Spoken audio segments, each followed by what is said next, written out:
Breaking news now, July's highly anticipated inflation numbers are out. They serve as a good progress report on where the economy stands after facing record high inflation levels. Plus, the Federal Reserve is, of course, watching these numbers closely as it considers another interest rate hike. All right, we got the best of the best to help us break it all down. NBC News correspondent Tom Costello is in Washington, and Caleb Silver, editor-in-chief at Investopedia, is also with us. Tom, we're going to start with you. I know they're just coming out right now, but what exactly does the report say, and really what does it mean for the average American? Well, year over year, the inflation number remains hot, and this is a problem on a hot and steamy day in Washington. We were hoping that we would see year-over-year numbers at about 6% inflation. In fact, it's 8.5% year-over-year. So that's down slightly from the 9% rate we saw last month, but that is still awfully hot. That would suggest that the Fed is not done raising interest rates. Month over month, though, the good news is we didn't see much of a change at all. In other words, not a big increase month over month. Again, it's an 8.5% year-over-year rating.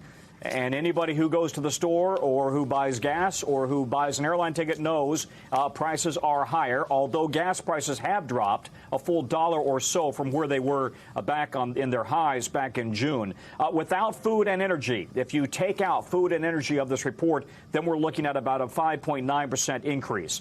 I always have a hard time with that. I think, OK, so if you don't drive and if you don't eat, inflation was 5.9%. Well, who does that apply to, really? The thinking is that that is more of a real indicator of what's happening in the economy, and the Fed is watching that closely.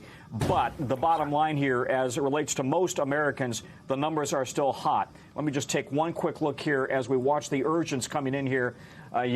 So U.S. inflation slowing from a 4-decade peak, but still 8.5% year over year. So we're still back at the levels we saw back in April, and we are still, I think we're at 1982 levels here. What does that mean for you and for me? It means that the Fed will continue raising interest rates surely in September, although they will wait to see what the August inflation report shows. But so far, no sign that we are seeing a meaningful decline in inflation. Now, you would expect, because of that we would expect interest rates to shoot up right now in anticipation of another Fed rate hike. In fact, they're going down right now.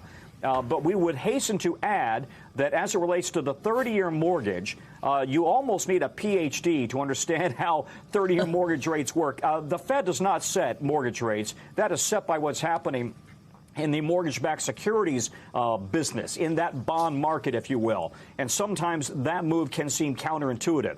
The bottom line, though, your credit cards are likely to go up even more, new car loans, new home loans, that kind of thing. But again, the headline number right now, year-over-year inflation, 8.5%, still very close to that 4-decade high, guys. Yeah.